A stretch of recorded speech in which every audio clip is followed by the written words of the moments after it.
আসসালামু আলাইকুম রহমতুল্লাহি ওবরাকাতুহ। বিসমিল্লাহ আলহামদুলিল্লাহ ওসসালাতু ওয়াসসালামু আলা রাসূলিল্লাহ ওয়া বা'দ। প্রিয় দর্শক, মাহে রমজানের প্রতিদিন আপনারা উপভোগ করছেন বরকতময় সাহারি প্রেজেন্টেড বাই বিআরবি কেবলস।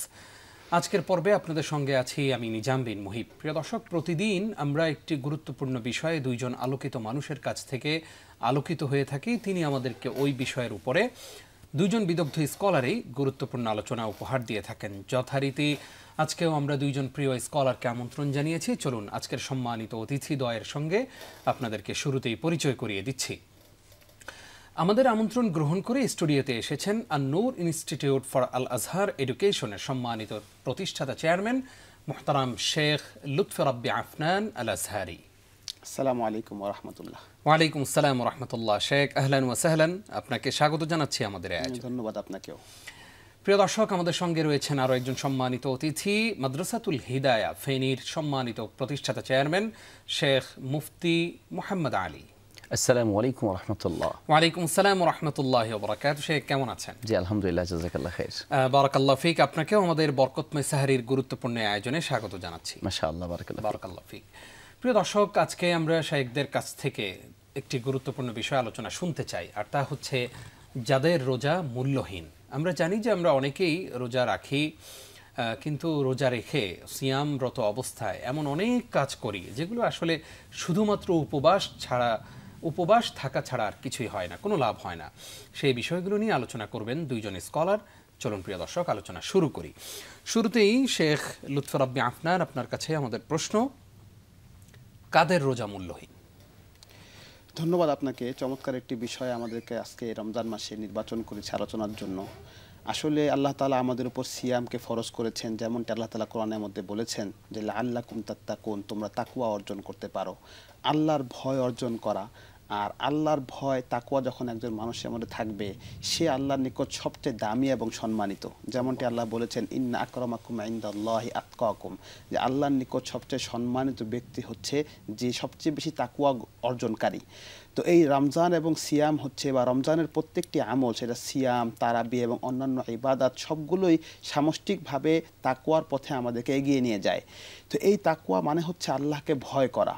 এখন কিছু মানুষ তার সিয়াম পালনের এই চর্চাটাকে বা রমজান মাসে তার ইবাদতগুলোকে এমনভাবে সে করে থাকে, বা এই সময়েও সে এমন কিছু কাজ করে যে কাজের দ্বারা তার তাকওয়ার পথে কোনো অগ্রগামিতা আসে না, বরং সে দিনে দিনে পিছে চলে যায়। তো এই ক্ষেত্রে আল্লাহ রাসূল সাল্লাল্লাহু আলাইহি ওয়াসাল্লাম খুব চমৎকার একটি হাদিস বলেছেন, মান লাম ইয়াদা কাওলা যুরি ওয়াল আমালা বিহি ফালাইসা লিল্লাহি হাজাতুন আন ইয়াদা তাআমাহু ওয়া শারাবাহ। যে ব্যক্তি মিথ্যা বলা এবং মিথ্যা কাজ থেকে সে নিজেকে বিরত রাখতে পারলো না, আল্লাহর নিকট তার এই উপবাস থাকা, খাবার ত্যাগ করে, পানাহার ত্যাগ করে থাকার কোনো লাভ নেই।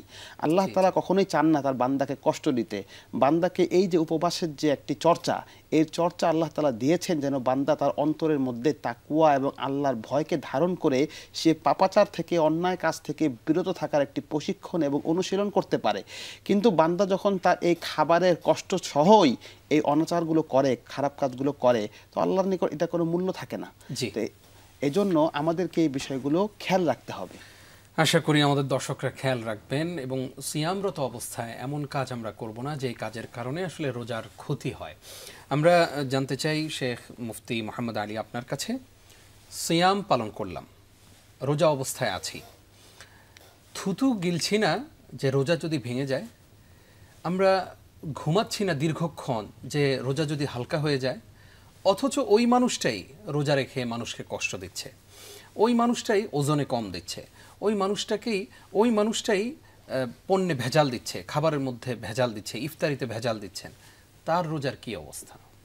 হ্যাঁ, চমৎকার বলেছেন। আসলে আমরা রোজা না রাখার ভয়াবহতা সম্পর্কে হয়তোবা যতটুকু ধারণা নিতে পেরেছি, অনেক মানুষ এই যে ওজনে কম দেয়া, মিথ্যা বলা বা অন্যান্য গুনাহের যে ভয়াবহতা, এই বিষয়গুলোকে হয়তোবা অন্তর থেকে সেভাবে তারা উপলব্ধি করতে পারেননি, অথবা রোজাকে রাখছেন হয়তো একটা ট্রেডিশন হিসেবে, সবাই রাখছে, সবাই সারাদিন না খেয়ে থাকবে, সবাই রোজা রাখতেছে, পরিবারের সবাই সাহারি খাচ্ছে, আমি রোজা না রাখলে কেমন হয়, যদি এইরকম ট্রেডিশন থেকে কেউ রোজা রেখে থাকেন তাহলে তো আসলে যেই উদ্দেশ্যে রোজা ফরজ করা হয়েছে সেই উদ্দেশ্য হাসিল হলো না।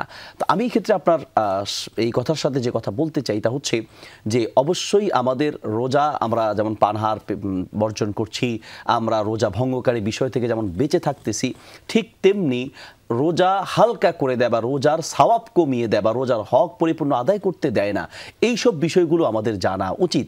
মনে রাখবেন, যেই আল্লাহ সিয়াম রাখা অবস্থায় পানাহার করতে নিষেধ করেছেন, স্ত্রী সহবাস করতে নিষেধ করেছেন, সেই আল্লাহ কিন্তু মিথ্যা বলতে নিষেধ করেছেন, সেই আল্লাহ কিন্তু আপনাকে ওজনে কম দিতে নিষেধ করেছেন, মিথ্যা কাজ করতে নিষেধ করেছেন, গুনাহের কাজ করতে নিষেধ করেছেন। কাজেই আল্লাহ সুবহানাহু ওয়া তাআলাকে যদি আপনি মেনে থাকেন এবং আল্লাহর হুকুমকে আপনি প্রাধান্য দেন, তার নিষেধাজ্ঞাকে প্রাধান্য দেন, তাহলে সিয়ামের ক্ষেত্রে আপনি যদি প্রাধান্য দেন, অন্য ক্ষেত্রে প্রাধান্য না দেন, তাহলে বুঝতে হবে যে আসলে আপনি হয়তো এটা ট্রেডিশন আকারে করছেন কিনা। যদি সত্যিকার অর্থে আল্লাহর জন্যই সিয়াম রেখে থাকেন তাহলে অবশ্যই অন্যান্য কাজের ক্ষেত্রেও আপনাকে আল্লাহ দেখছেন, শুনছেন। আপনি যদি এখন বাথরুমে গিয়েও খেয়ে থাকেন, কেউ দেখবে না, এ বিশ্বাস আপনার আছে, যার কারণে আপনি এক ঢোক পানি পর্যন্ত খাচ্ছেন না। আপনি পুকুরে ডুব দিয়ে খেতে পারেন, আপনি কুলি করার অভিনয় করেও খেতে পারেন, কিন্তু আপনি খাচ্ছেন না কেন? আপনি মনে করছেন যে আমি যাই করি না কেন, যা কিছুই করি না কেন, আমার আল্লাহ কিন্তু আমাকে দেখছেন। তো রোজার ক্ষেত্রে আপনি যেমনটা মনে রাখছেন, আপনার তো দুনিয়ার প্রত্যেকটা কাজেই মনে রাখা উচিত। এই জন্যই তো রোজা দেয়া, লাল্লাকুম তাত্তাকুন, এই ট্রেনিংটার জন্যই তো। আসলে কি আমরা সেই ট্রেনিংটা পেয়েছি? আমরা কি আসলে সেই রোজার যে উদ্দেশ্য, মূল উদ্দেশ্য, সেটাকে অর্জন করতে পেরেছি? মূল কথা হচ্ছে ইত্তাকিল্লাহ হাইসুমা কুনতা, যেখানেই তুমি থাকো তোমার আল্লাহকে তুমি ভয় করে চলো। আমরা রোজায় যেমনটা আল্লাহকে ভয় করি, মসজিদে যতটা ভয় করি, আপনি দেখবেন যে মসজিদেও মানুষ কিন্তু আল্লাহকে মাশাআল্লাহ ভয় করে চলে।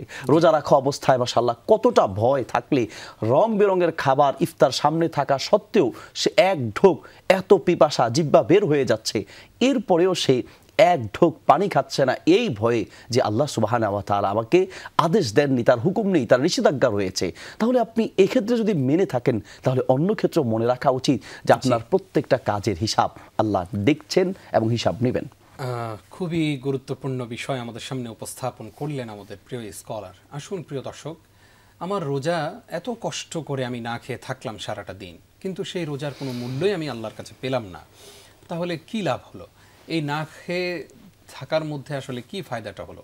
আসুন আমরা সিয়ামকে এমনভাবে রাখি, সিয়ামের পরিপূর্ণ হক আদায় করে রাখি, যেন আল্লাহ রাব্বুল আলামিনের কাছে আমরা রিওয়ার্ড পেতে পারি এবং বাবুর রায়্যান দিয়ে, সেই স্পেশাল গেট দিয়ে যেন আমরা জান্নাতে প্রবেশ করতে পারি। আল্লাহ সেই তৌফিক দান করুক, আমিন। যাচ্ছি শেখ লুৎফর রাব্বি আফনান, আপনার কাছে আমাদের জিজ্ঞাসা হচ্ছে, আমরা সিয়াম পালন করছি, আমরা সিয়ামের এই মাসে সিয়ামরত অবস্থায় এমন কিছু কাজ করি যেগুলোকে মনে করি যে আসলে সিয়াম ভেঙে যাচ্ছে, আসলে ভাঙে না। যেমন আমি যদি বলি যে সিয়ামরত অবস্থায় যদি কারো স্বপ্নদোষ হয়, সিয়াম কিন্তু ভাঙে না। আমরা অনেকে মনে করি যে হয়তো সিয়াম ভেঙে যায়। আবার ভুলে কোনো কিছু খেয়ে ফেললে আমাদের সিয়াম ভাঙে না। আমরা মনে করি যে যেহেতু খেয়েই ফেলেছি, রোজা মনে হয় ভেঙে গেছে, বাকিটুকু খাওয়া শেষ করি। এমন কিছু কারণ যেগুলো আমাদের সঙ্গে যদি আপনি শেয়ার করতেন, যে কাজগুলো করলে আসলে সিয়াম ভাঙে না, এরকম কয়েকটা কারণ যদি আমাদের সঙ্গে শেয়ার করতেন। যেমনটি আপনি বলছিলেন যে দুইটি বিষয় আপনি উল্লেখ করলেন, যে এটা আমাদের খুব কমন একটি বিষয়, যে আমি ঘুমিয়ে গেলাম, ঘুমের মধ্যে যদি আমার কখনো স্বপ্নদোষ হয় তাহলে সেটা সিয়াম ভঙ্গের কারণ হবে না। তো আসলে এই বিষয়গুলোর ক্ষেত্রে আমাদের জন্য গুরুত্বপূর্ণ হলো যে সিয়ামের যে মাসাইলগুলো আছে এগুলো আমাদের জেনে নেওয়া। সিয়ামের মাসাইলের মধ্যে সিয়ামের যে মূল ফরজ, এই ফরজের পাশাপাশি আমাদেরকে অন্যান্য ওয়াজিবাতগুলো এবং সুনানগুলো জানতে হবে। সেগুলো যদি আমরা জানি তাহলে এই ধরনের বিষয়গুলো থেকে আমাদের অস্পষ্টতা তৈরি হবে না। যেমন ভুলে খাবার খেয়ে নেওয়া, এটা একটি গুরুত্বপূর্ণ বিষয় বললেন, যে অনেকে আমরা ভুলে খেয়ে নিই। তো খেয়ে নেওয়ার পরে তখন যদি মনে করি যে না, আমি তো এখন খেয়ে ফেলে থাকবো, রোজা ভেঙে গেছে, পরবর্তীতে আমি খেলাম, এটা আমার জন্য কি হবে, একটা গুনাহের কাজ হবে। ঠিক অনুরূপভাবে কেউ যদি এমন মুখের মধ্যে থুতু নিল, অনেকক্ষণ থুতু জমিয়ে রেখেছে, সে গিলে ফেললো, এতে এইটা তার সিয়ামের জন্য অনুপযুক্ত কাজ। এটা সিয়াম কখনো কেউ এটাকে মাকরু বলেছেন, তবে এক্ষেত্রে সিয়াম নষ্ট হবে না। বা ভুলে অনেক সময় এমন হয় যে আমি কোথাও পথ চলছি বা এমন জায়গায় আছি যেখানে আমার মুখে ধুলাবালি ঢুকে গেল বা অন্য কোনো কিছু যেটা আমার অনিচ্ছায় যদি যায় বা কোনো ধোঁয়া আমার গলার ভিতরে ঢুকে যায়, তাহলেও সেখানে সিয়াম নষ্ট হবে না। এরকম আরো বেশ কিছু বিষয় আছে। রক্ত দিলে সিয়াম নষ্ট হয় না। এই জাতীয় বিষয়গুলো বেশ কিছু বিষয় আছে এবং আমাদের এখন আধুনিক চিকিৎসা বিজ্ঞানে অনেক কিছু বিষয় আছে যেগুলো আমাদের আসলে সবাই যদি আমরা প্রত্যেকে রোগী যারা আছি তারা যদি ডাক্তারের কাছ থেকে এগুলো জেনে নেই সিয়াম পালনের ক্ষেত্রে যে আমার কোনটার দ্বারা সিয়াম ভঙ্গ হয়, কোনটার দ্বারা সিয়াম ভঙ্গ হয় না, তাহলে আমাদের সিয়ামগুলো আমরা সুন্দরভাবে পালন করতে পারবো ইনশাআল্লাহ। আল্লাহ সেই তৌফিক দান করুক, আমিন। যাচ্ছি মুফতি মুহাম্মদ আলী আপনার কাছে। সিয়ামরত অবস্থায় আছি, রমজান আসলে 30টা সিয়ামই রাখার চেষ্টা করি, কিন্তু আমি যে সরকারি অফিসে চাকরি করি সেই অফিসের ঘুষের টাকাটা আমি ফাইল আটকে ঘুষ নিচ্ছি, কিন্তু ইফতারের আগে নিচ্ছি না। আমি বলছি যে ইফতারের পরে আসবেন, তখন দেখা করবেন আমার সাথে, অথবা আমি নিজ হাতে নিচ্ছি না, ড্রয়ারটা খুলে দিচ্ছি যে এখানে রাখেন, ইফতারের পরে আমি সেটাকে স্পর্শ করলাম, নিলাম। আমার রোজার অবস্থা কি? হ্যাঁ, মাশাআল্লাহ, এটা আসলে বর্তমান অনেক অফিসেরই আপনি চিত্র তুলে ধরেছেন।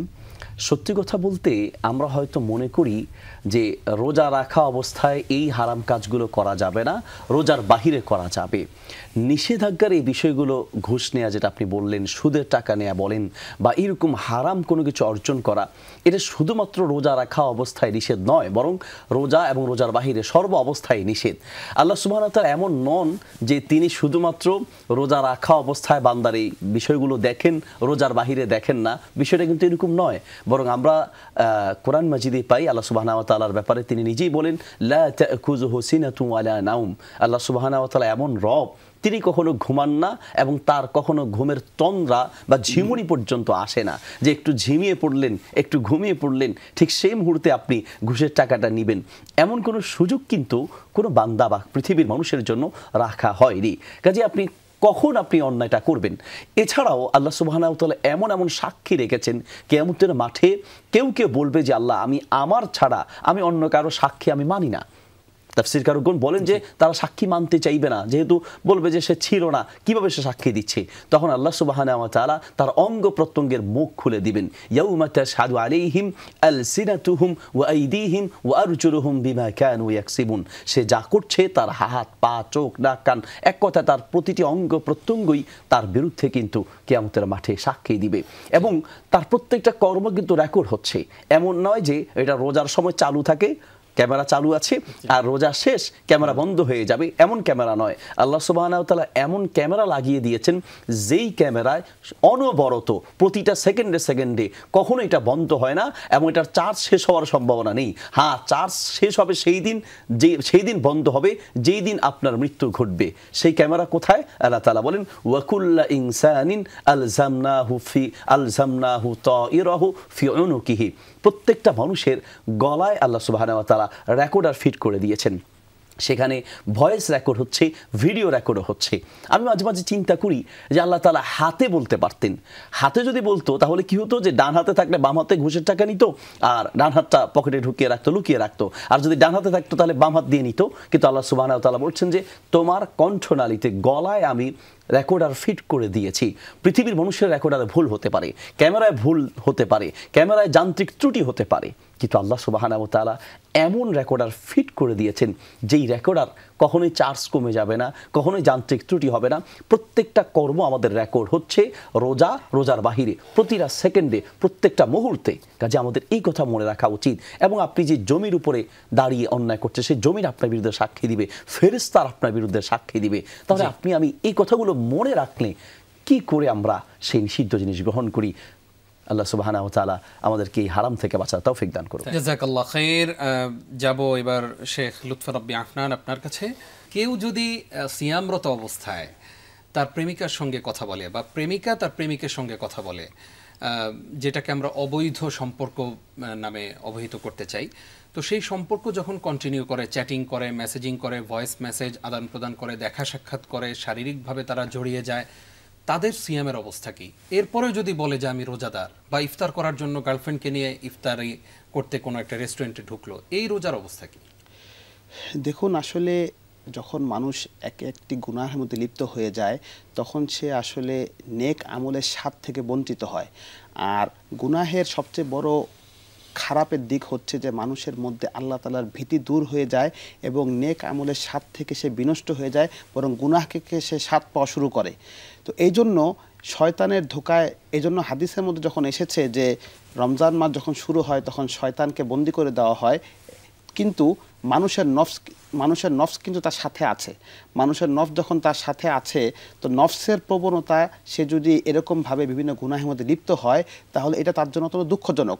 হাদিসের যে শব্দটি আমরা একটু আগে উল্লেখ করলাম যে মানলাম ইয়াদা কওলা জুর, জুর শব্দটা আমরা কিন্তু যদি আরবি ভাষা দ্বারা বুঝি, তারা জানি যে মিথ্যা বলতে হাদিসের মধ্যে বা কোরআনের মধ্যে কাদিবুন শব্দ বা কিদবুন শব্দ আছে।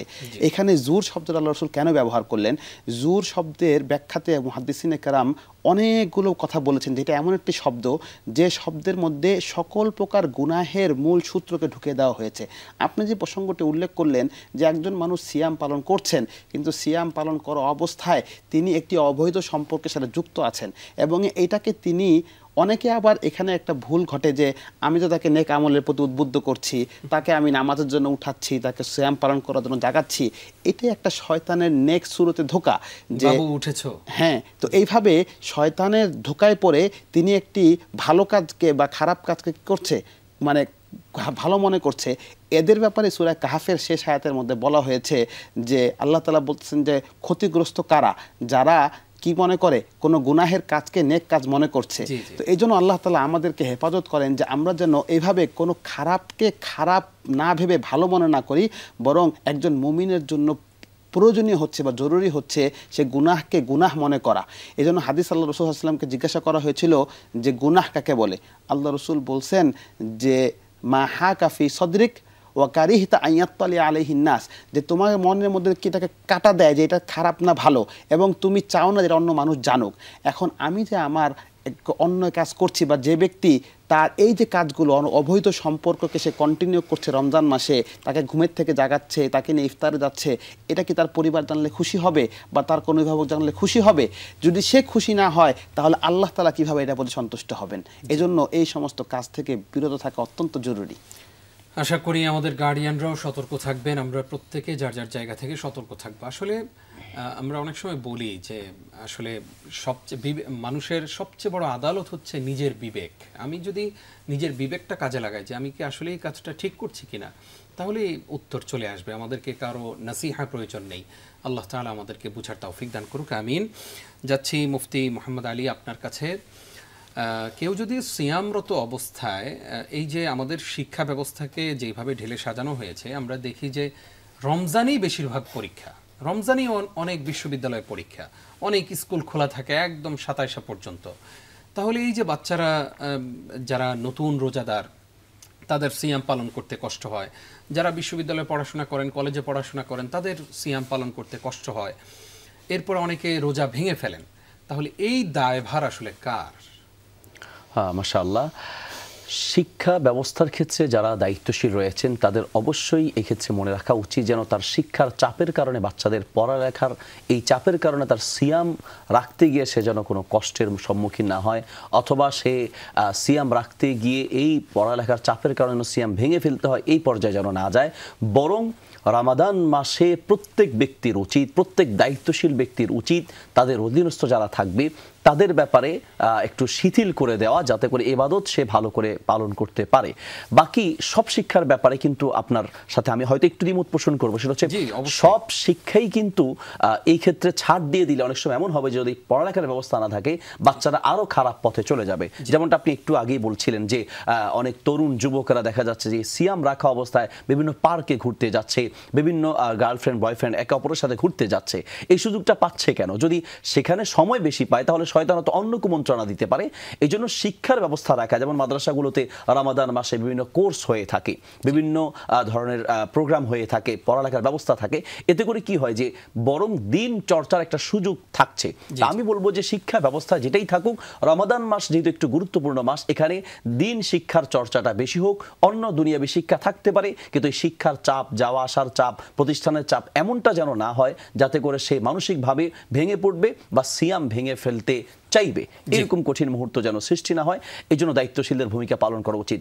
কারো চাপ প্রয়োগের কারণে কেউ যদি রোজা ভাঙতে বাধ্য হয় বা রোজা ভেঙে ফেলে, তাহলে যিনি রোজা ভেঙেছেন তিনি যেমন গুনাহগার হবেন, অন্য ব্যক্তি বা দায়িত্বশীল এই চাপ প্রয়োগ করার কারণে তারাও কিন্তু সেই পরিমাণ গুনাহগার হবেন। বিভিন্ন ফ্যাক্টরির মালিকদেরকে আমরা দেখি যে দায়িত্ব দেখা যায় রমাদান মাসে আরো বাড়িয়ে দেয়, কারণ রমাদান মাস অনেকে এটাকে ব্যবসার মাস বানিয়েছে, ঈদ উপলক্ষে ব্যবসার মাস বানিয়েছে। তো চাপ প্রয়োগ করার কারণে এবং দায়িত্ব বা ডিউটি বাড়ানোর কারণে দেখা যাচ্ছে সে আসলে সিয়াম পালন করতে পারছে না, রাতের ইবাদত ঠিক মতো করতে পারছে না। তো দায়িত্ব কমানো উচিত যাতে ইবাদত বেশি করে করতে পারে। জাযাকাল্লাহ খাইর। আসবো আপনাদের কাছে আবারও ইনশাআল্লাহ ছোট্ট একটি বিরতির পর। প্রিয় দর্শক, আরও একবার স্বাগত জানিয়ে শুরু করছি বরকতময় সাহরি, প্রেজেন্টেড বাই বিআরবি কেবলস। আপনাদের সাথে নিজাম বিন মুহিব আছি। আমার সাথে রয়েছেন দুইজন স্কলার, মুফতি মোহাম্মদ আলী এবং শেখ লুৎফর রব্বি আফনান আজহারি। আপনাদের দুইজনকে আরও একবার স্বাগত জানাচ্ছি। আমরা এবার শেখ লুৎফর রব্বি আফনান আপনার কাছে আসতে চাই, জানতে চাই যে সিয়ামরত অবস্থায় কেউ যদি মানুষকে কষ্ট দেয়, কেউ যদি মানুষকে, যেমন আমরা অনেক সময় রিক্সাওয়ালাদেরকে, রিক্সা যারা চালান কষ্ট করে, তাদেরকে 5 টাকা ভাড়ার জন্য তাদের গায়ে হাত তুলি, এইরকম কাজ আমরা অনেক সময় করি। সিএনজিওয়ালাদের সাথে বাজে ব্যবহার করি, অধীনস্থদের সঙ্গে বাজে ব্যবহার করি। এই কাজগুলো যারা করি তাদের রোজার অবস্থা কী? এটি খুবই একটি কমন এবং আমাদের একটি সামাজিক একটি ব্যাধি, যে আমরা আমাদের দুর্বলদের উপরে আমাদের সবলরা তাদের কর্তৃত্ব ফলায়, এবং এটাকে আমরা, এবং এখন তো সমাজের মধ্যে এই চিত্রগুলো এমনটাই হয়ে গিয়েছে যে ছোট ছোট যুবক বা ছেলেরাও বড় বয়স্কদের সাথে, একজন বয়স্ক রিক্সাওয়ালা বা বয়স্ক গাড়িওয়ালার সাথে এমন আচরণ করে যা স্বাভাবিক বিবেক বুদ্ধিতেও সেটাকে কি করা যায় না, গ্রহণ করা যায় না। একজন মুমিন বা মুসলমানের আচরণ তেমন হতেই পারে না। আল্লাহ তাআলা কোরআনের মধ্যে বলেছেন যে ওয়াল্লাযীনা ইউযুনাল মুমিনিনা ওয়াল মুমিনাতি বিগাইরি মাকতাসাবু ফাকাদ ইহতামালু বুহতানান আযীমা, যে কেউ যদি কোনো মুমিন নর বা নারীকে তার কোনো অকারণে কষ্ট দেয়, তাহলে সে একটি বড় ভয়ঙ্কর গুনাহের মধ্যে অন্তর্ভুক্ত হয়ে যাবে। তো আসলে যে কোনো উপায়ে আমাদের জন্য কর্তব্য হলো যে মানুষকে কি করা, অন্যায় থেকে বিরত থাকা এবং তাকে সম্মানের সাথে দেখা। একজন রোজাদার তিনি যদি তার আচরণের মধ্যে, রোজার কাজই তো হচ্ছে তার নিজেকে সংযমের সাথে রাখা। এজন্য হাদিসের মধ্যে আল্লাহ রাসূল বলেছেন যে তুমি কখনো অন্য কাউকে রমজান মাসে রোজা অবস্থায় গালি দিবে না, খারাপ কথা বলবে না, বরং কেউ যদি তোমার সাথে খারাপ আচরণ করতে আসে তাহলেও তুমি এই কথা বলো যে ইন্নী সাইম, আমি রোজাদার, আমি খারাপ ব্যবহার করব না। তো অন্য কেউ যদি খারাপ ব্যবহার করে, সেখানে যেমন নিজেকে বাঁচতে বলা হয়েছে, তাহলে আমি একজন রোজাদার হয়ে কিভাবে খারাপ ব্যবহার করতে পারি? এই জন্য আমাদের প্রত্যেকের জন্য করণীয় হলো যে রিক্সাওয়ালা হোক, অধীনস্থ হোক, কাজের মহিলা হোক বা দোকানের কর্মচারী হোক, যারাই আমাদের সাথে যে কোনোভাবে যুক্ত, যাদের থেকে আমরা উপকার গ্রহণ করছি, তাদেরকে তো রমজান মাসে হাদিসের মধ্যে আল্লাহ রাসূল বলেছেন যে তাদের কাজকে হালকা করে দাও, তাদেরকে তোমরা সহযোগিতা করো। তা আমরা এই সহযোগিতার পরিবর্তে তাদের সাথে যদি খারাপ ব্যবহার করি, তাহলে তো আমি কোনো সায়েম বা রোজাদারের মুমিনের পরিচয় দিলাম না। বরং আমাদের জন্য কর্তব্য হলো যে যদি রোজাদার, অনেক সময় অনেক রোজা রিক্সাওয়ালা থাকেন বা সিএনজিওয়ালা থাকেন, স্বাভাবিকভাবে কেউ কেউ রোজা রাখে না, এটা তার জন্য অবশ্যই গুনাহের কাজ, কিন্তু অনেকেই কিন্তু রোজা রাখেন এবং এই রোজা অবস্থায় তারা তাদের এই কর্মের কাজটা করেন, কষ্টের কাজটা করে থাকেন। তো তাদেরকে উল্টা আমাদের উচিত হলো যে আমি তাকে কিছু টাকা ইফতারের জন্য, কিছু টাকা সেহরির জন্য দিয়ে দেওয়া, যেন তিনি আমলগুলো করতে পারেন। এটা হলো একজন মুমিন এবং সায়েমের পরিচয় হওয়া উচিত। জি, আশা করছি আমাদের দর্শকরা এই বিষয়গুলোতেও সতর্ক থাকবেন ইনশাআল্লাহ। কারণ আমরা যদি এই কাজগুলো করি সিয়াম পালন করে, তাহলে আসলে আল্লাহর কাছে আমরা, মানে বিষয়টা এমন হলো যে সওয়াব এবং গুনাহে আপনার কাটাকাটি, এই অবস্থা হয়ে গেল আর কি। আল্লাহ আমাদেরকে হেফাজত করুন, আমিন। আসতে চাই মুফতি মোহাম্মদ আলী আপনার কাছে। নারীরা ইল্লা মাশাআল্লাহ আমাদের অনেক বোনেরা ভালো আছেন, এবং বোনদের কাছ থেকেই তো আমরা এই যারা আপনারা আজকে কথা বলছেন এখানে, আপনাদের মায়েদের পরিশ্রমের ফসল কিন্তু আজকে আমরা উপভোগ করছি, পুরো জাতি উপভোগ করছে। কিন্তু এমন অনেক নারী আছেন যারা সবচেয়ে বেশি গীবত শেকায়েতে লিপ্ত থাকেন। সিয়াম পালন করছেন, আরে অমুকের ঘরে জানি কি হয়েছে, কালকে ওই ভাই ওনার ওয়াইফকে মারছে, এইরকম অনেক ধরনের কথা আমরা শুনি। আমাদের না বোনেরা গীবত শেকায়েত সবচেয়ে বেশি করেন এবং চগলখড়ি করেন অনেক, একজনের কথা আরেকজনের কাছে, অমুকের কথা অমুকের কাছে, এরকম করেন। যারা এই কাজগুলো করে তাদের সিয়ামের মূল্য কতটুকু? সিয়াম রাখার আসলে উদ্দেশ্যই তো হচ্ছে নিজেকে কন্ট্রোল করা, নিজেকে পরিশুদ্ধ করা। তো এই পরিশুদ্ধর মাসেও যদি কেউ নিজেকে পরিশুদ্ধ করতে না পারে, তাহলে আর কখন করতে পারবে? এর কারণ হিসেবে আমি সবচেয়ে বড় কারণ যেটা মনে করি সেটা হচ্ছে আমাদের অনেক মা বোনেরা সময় যখন পান, অর্থাৎ কোনো কাজ না থাকে, নিজেকে ব্যস্ত না রাখেন, তখনই কিন্তু এই ধরনের চর্চাগুলো বেশি হয়ে থাকে। গীবত করা, মানুষের একজনের পিছনে আরেকজনকে লাগিয়ে দেয়া অথবা চুগলখড়ি করা।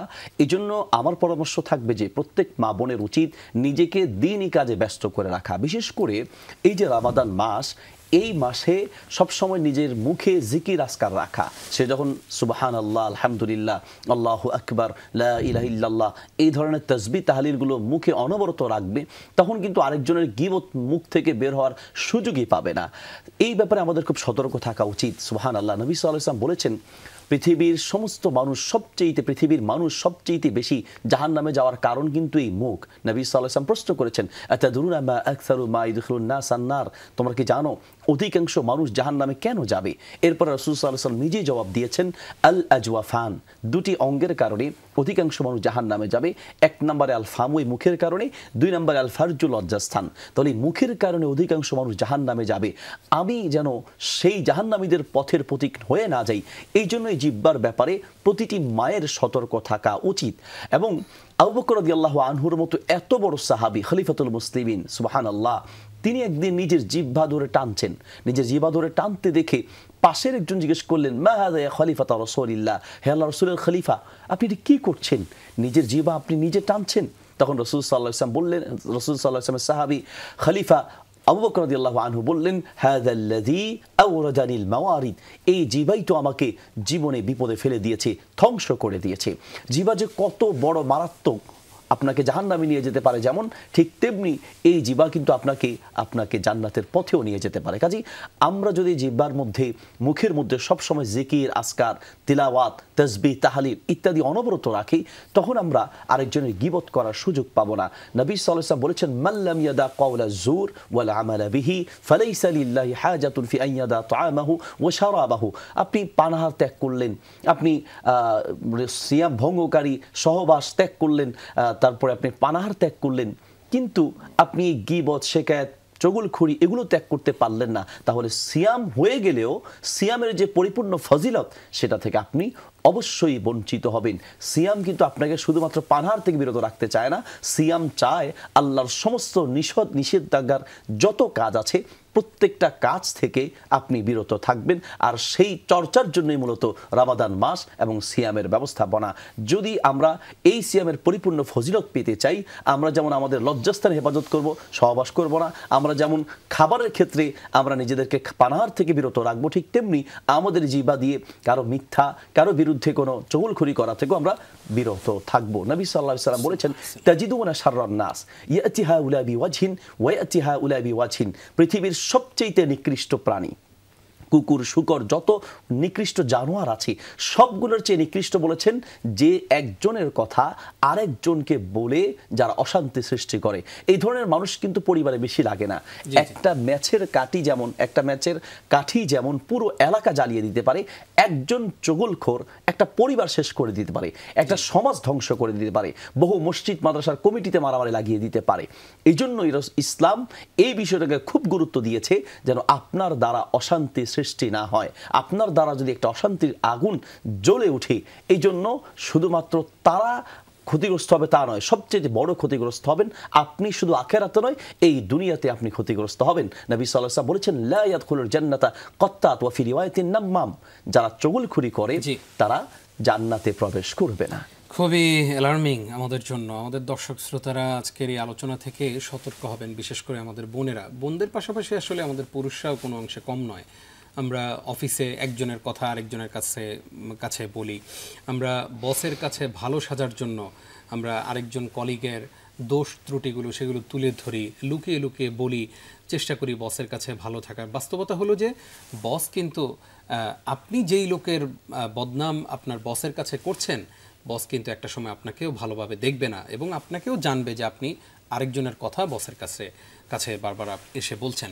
এই কাজগুলো আমরা করব না। আমরা সিয়ামের গুরুত্ব, তাৎপর্য, মাহাত্ম্য এবং রোজার যে মূল্য সেগুলো অনুধাবন করার চেষ্টা করব ইনশাআল্লাহ। আসতে চাই শেখ লুৎফর রব্বি আপনার কাছে।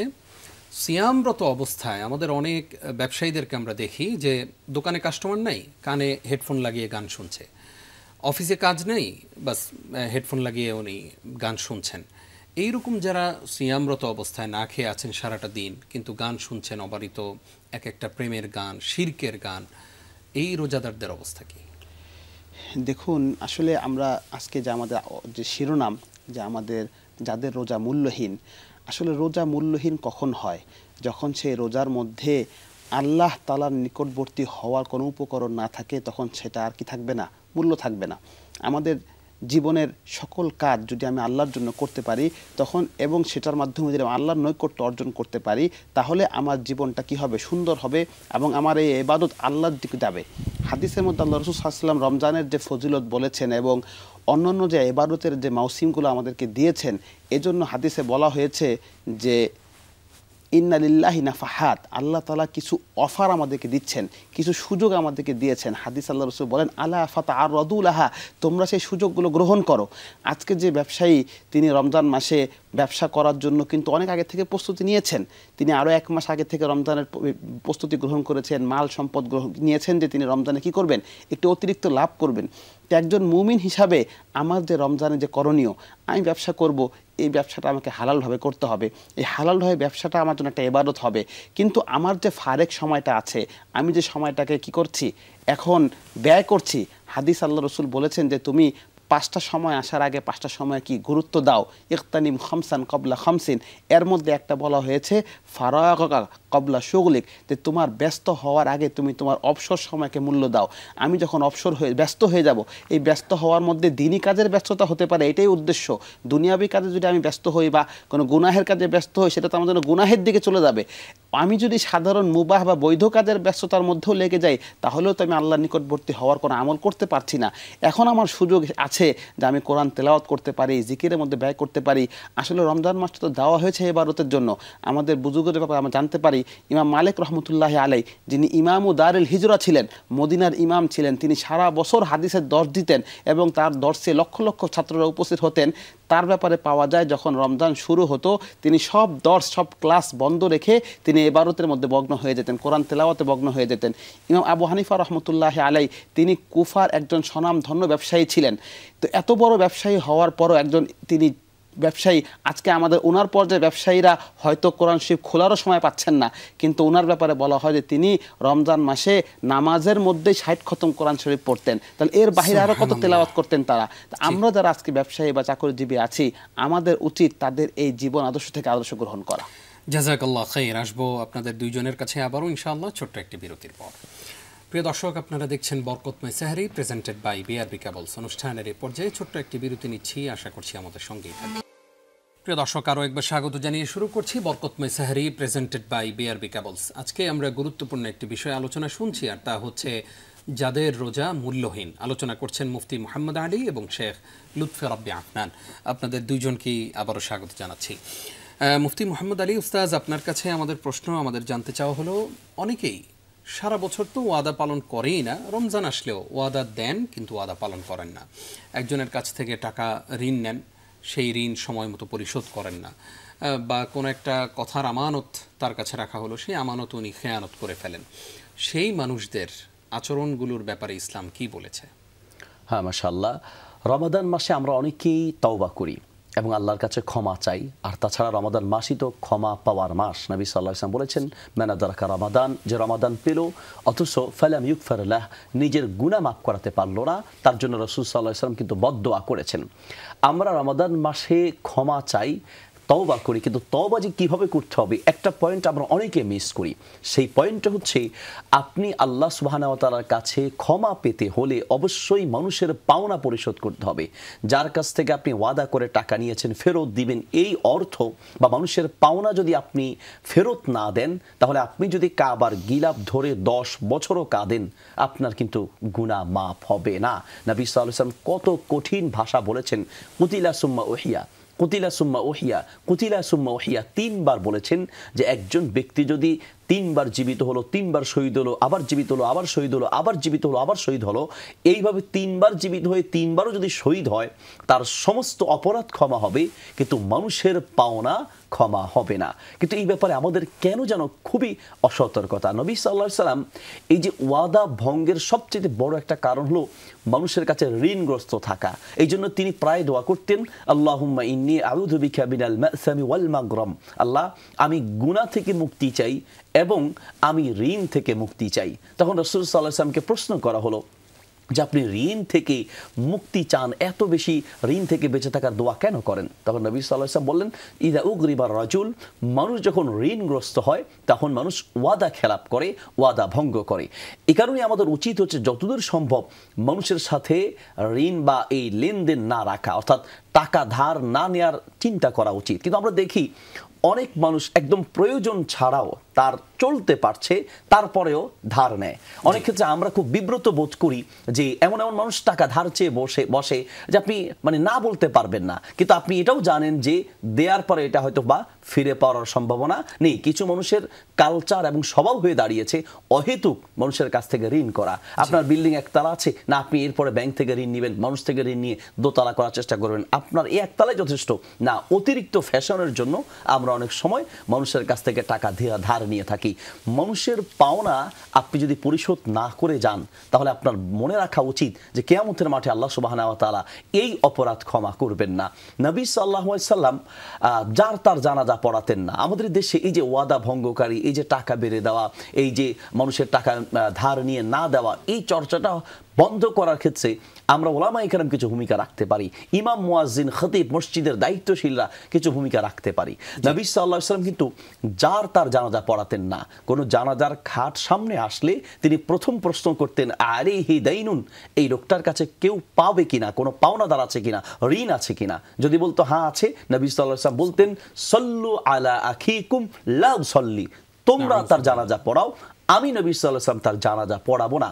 যতক্ষণ না পর্যন্ত ঋণ পরিশোধের ব্যবস্থা হতো ততক্ষণ পর্যন্ত নবী সাল্লাল্লাহু আলাইহি ওয়াসাল্লাম জানাজা পড়াতেন না। আজ যদি আমরা ইমাম সাহেবরা এই উদ্যোগ নেওয়া শুরু করি যে আমরা কোনো পাওনাদার যদি থাকে, এই পাওনা টাকা পরিশোধ হওয়ার আগ পর্যন্ত আমরা জানাজা পড়াবো না, তাহলে দেখবেন যে দেশ এমনিতেই পরিবর্তন হয়ে যাবে। ইমামের বা যারা দায়িত্বশীল আছে তারা পাওনা পরিশোধের ব্যবস্থা করবে, কারণ জানাজা হয়ে যাওয়ার পরে কাফন এবং দাফনের পরে পাওনাদার যেতে যেতে দেখা যায় জুতা 2 জোড়া শেষ, এরপর পাওনার 1 টাকা পরিশোধ হয় নাই। জানাজার খাট সামনে রেখে বলেছে, আমার বাবা, আমার ভাই, আপনারা যারা পাওনাদার আছেন যোগাযোগ করবেন, কিন্তু তার দাফনের পরে যোগাযোগ করার পরেও এটার পরিশোধের ব্যবস্থা হয় না। এই জন্য আমাদের জীবিত থাকতেই ওয়াদা পূরণের ব্যাপারে সতর্ক থাকতে হবে। রমাদান মাস ক্ষমা নেয়ার মাস, যতক্ষণ না পর্যন্ত আপনার ভাইয়ের জায়গা, বোনের জায়গা, অন্যের হক, দোকানদারের বাকি টাকা, এই সমস্ত যে টাকাগুলো মানুষের মেরে দিয়েছেন এগুলো ফেরত না দিবেন আপনি ক্ষমা পাবেন না। যাদের টাকা মেরে দিয়েছেন তাদেরকে পেলে তাদের কাছে ফেরত দিতে হবে, না হয় তাদের ওয়ারিসদের কাছে, অথবা আপনি যাদেরকে ফেরত দিতে পারবেন না, তাদের কাউকে খুঁজে পাচ্ছে না, ওই পরিমাণ টাকা আল্লাহর রাস্তায় দান করে দিতে হবে, এই নিয়তে যে এই সওয়াবটা যেন সেই ব্যক্তি পায়, তাহলে আল্লাহ তাআলা আপনাকে মাফ করবেন। অনেক গুরুত্বপূর্ণ মেসেজ আমাদেরকে মুফতি মুহাম্মদ আলী হাফিজাহুল্লাহ তিনি দিয়েছেন। আশা করছি যারা দেনাদার, যারা ঋণগ্রস্ত, তারা তাদের এই বিষয়গুলো খেয়াল রাখবেন এবং পাওনাদারকে দ্রুত আপনার পাওনা পরিশোধ করুন। না হয় পাওনাদারের কিন্তু একটা অন্তরের বদ্দোয়া আছে, সেটাতেও আপনি ভস্য হয়ে যাবেন। এবং পাওনাদারের এই পাওনা যদি আপনি পরিশোধ না করে মৃত্যুবরণ করেন তাহলে আলটিমেটলি আপনি কিয়ামতের দিন মুফলিস হয়ে উঠবেন এবং সেখানে আল্লাহ তাআলা আপনাকে, আপনার ব্যাপারে হয়তো ফয়সালা হয়ে যাবে জান্নাত, আপনি যাচ্ছেন জান্নাতের দিকে, আপনার নেক নিয়ে যাচ্ছেন, কিন্তু পথিমধ্যে আপনাকে সেই পাওনাদাররা দাঁড়াবে এবং আপনার কাছ থেকে পাওনা আদায় করবে। আপনি যখন নেক দিতে দিতে নিঃস্ব হয়ে যাবেন, পরবর্তীতে ওই মানুষগুলো যারা আপনার পাওনাদার ছিল, ওই মানুষগুলোর গুনাহ আপনাকে দিয়ে জাহান্নামে পাঠিয়ে দেওয়া হবে, নাউযুবিল্লাহ। সেই জন্য আমরা যেন কেউ কিয়ামতের দিন মুফলিস হিসেবে না উঠতে হয়, নিঃস্ব হয়ে উঠতে না হয়, আল্লাহর কাছে সেই জন্য আমরা পানাহ চাইব এবং পাওনাদারদের ব্যাপারে সতর্ক থাকবো ইনশাআল্লাহ। শেখ লুৎফর রাব্বি আফনান, আপনার কাছে জানতে চাই, আমাদের অনেক বোনেরা সিয়াম পালন করেন কিন্তু ইফতারের টেবিলে গায়রে মাহরাম পুরুষদেরকে ইফতার সার্ভ করেন। চাচাতো ভাই যার সাথে পর্দা ফরজ তাকে ইফতার করাচ্ছেন, তোকে আরেকটু বাড়িয়ে দেই, তোকে আরেকটু দেই, অথবা স্বামীর যেই ব্যবসা প্রতিষ্ঠান, সেই প্রতিষ্ঠানের যেই লোকটা ম্যানেজার, তাকে দাওয়াত দিয়ে, তার সাথে সুসম্পর্ক রাখার জন্য তাকে দাওয়াত দিয়ে খাওয়ানো হচ্ছে, তাকে ওই ব্যবসায়ী ভাইয়ের স্ত্রী ইফতার সার্ভ করছেন, সাহারি সার্ভ করছেন, অফিসের কলিগ, আমি আমার বন্ধুবান্ধব নিয়ে চলে গেলাম, আমার স্ত্রী আমার কলিগদেরকে ইফতার খাওয়াচ্ছে। এই যে বোন একটা আল্লাহর ফরজ বিধানকে লঙ্ঘন করছেন, অথচ আরেকটা ফরজ বিধান রাখছেন, সিয়াম পালন করছেন, তার সিয়ামের অবস্থা কি? দেখুন, আসলে আমাদের বর্তমান আধুনিক সমাজ ব্যবস্থা এবং কর্পোরেট ক্ষেত্রে এই প্রচলনটা খুব বেশি, এবং আমরা এখন শুধু ঘরেই না, বরং আমাদের যেমন ইফতার পার্টিগুলো হয় বিভিন্ন জায়গায় আমরা এই ধরনের মিশ্রণটা খুব বেশি দেখতে পাই, যেখানে আমরা একটি ইবাদতকে পালন করতে বা একটি সৌজন্যতা, মেহমানদারি করা একটি গুরুত্বপূর্ণ সুন্নাহ বা একটি মুস্তাহাব আমল, কিন্তু এই মেহমানদারির সুন্নাহকে বা মুস্তাহাবকে পালন করতে গিয়ে আমরা বড় ফরজ বিধানকে তরক করছি। এবং এর থেকেও দুঃখজনক হলো যে এটাকে আমরা গুনাহ মনে করছি না। অনেক পরিবারের মধ্যে যখন দেখা যায়, আপনি যে চিত্রটি বললেন এই চিত্র ঠিক বিপরীতটাও আছে, যে যদি কোনো মা বোন এই গায়রে মাহরামদের সামনে তার মেহমানদারি করাকে তিনি অপছন্দ করেন, সেক্ষেত্রে পরিবারের দায়িত্বশীলরা তার প্রতি অসন্তুষ্ট হন। এটা অত্যন্ত গুনাহের একটি কাজ, যে আল্লাহর একটি বিধান যে ফরজ, যেমন সিয়াম পালন করা যেমন ফরজ, ঠিক অনুরূপভাবে সালাত যেভাবে ফরজ, ঠিক পর্দা বিধানকে পালন করাও ফরজ, গায়রে মাহরাম থেকে নিজেকে দূরে রাখাও একটি ফরজ। আমরা যেন একটি ফরজকে পালন করতে গিয়ে আরেকটি ফরজকে নষ্ট না করি, এবং একটি সৌজন্যতা রক্ষা করা, সামাজিকতা রক্ষা করা, স্ট্যাটাস রক্ষা করা ইত্যাদি রক্ষা করার নামে আমরা কিন্তু অনেক ধরনের গুনাহের মধ্যে লিপ্ত হয়ে যাচ্ছি। এগুলোর মধ্যে আপনার লোক দেখানো থাকে, এবং অনেক জায়গায় রিয়ার প্রবণতা থাকে, এবং কোনো জায়গায় সরাসরি হারামের থাকে, যে আলোচনাও থাকে এবং হারামের উপস্থিতিও থাকে। তো আমাদের এই ইফতার করা একটি আমল, একটি ইবাদত, সিয়াম পালন করা যেমন একটি ইবাদত, ইফতার একটি ইবাদত।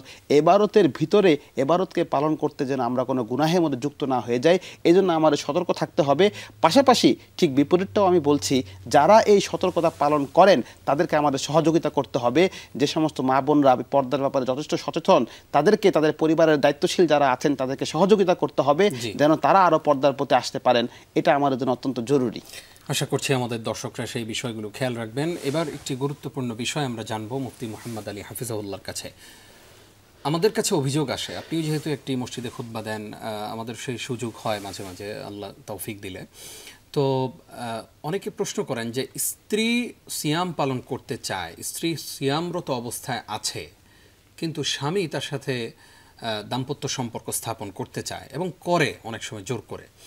সেক্ষেত্রে স্ত্রীর গুনাহ হবে কিনা, এবং এই যে স্বামী এই কাজটা করলো এবং আল্লাহর ফরজ হুকুমকে লঙ্ঘন করলো, তার অবস্থা কি? সিয়াম কি অবস্থা? এই যে রমজান আসলো, পরিবর্তন যে হতে পারলাম না, এদের ব্যাপারে ইসলাম কি বলে?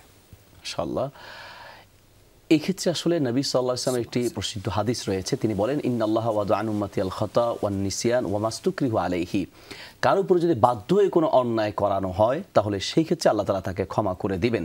তো স্ত্রীর উপরে যদি বাধ্য করা হয় তাকে সহবাস বা শারীরিক মেলামেশার জন্য, আল্লাহ তাআলা তাকে ক্ষমা করবেন।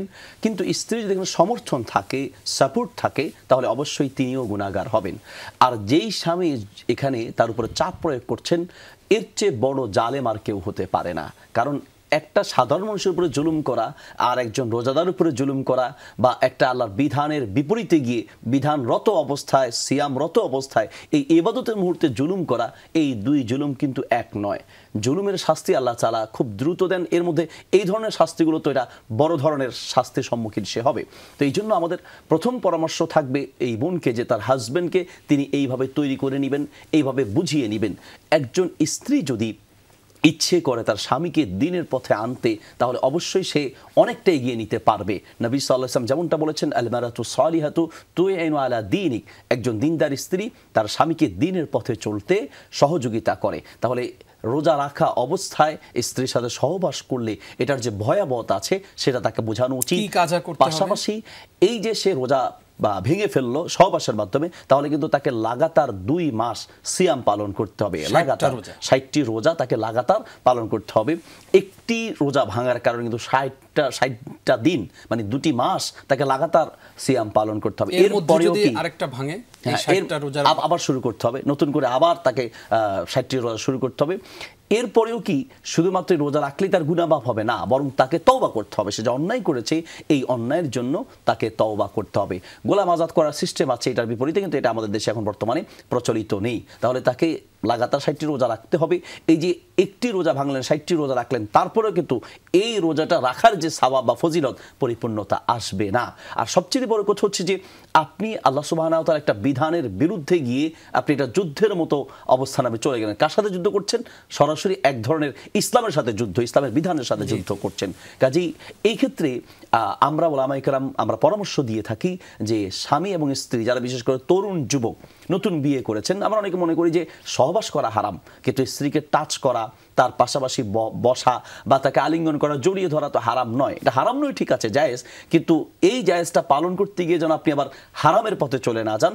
এই জন্য রোজা রাখা অবস্থায় নতুন বিবাহিত যারা বা যারা যুবক তরুণ নতুন বিয়ে করেছেন তাদের একটু সতর্ক থাকা উচিত যে একটা পর্যায়ে এমন হবে যে আপনার মানসিক অবস্থা চেঞ্জ হয়ে যেতে পারে। কাজে আপনি অন্তত সতর্ক থাকবেন। রাসূল সাল্লাল্লাহু আলাইহি ওয়াসাল্লাম বৈধতা দিয়েছেন, ইসলাম বৈধতা দিয়েছেন।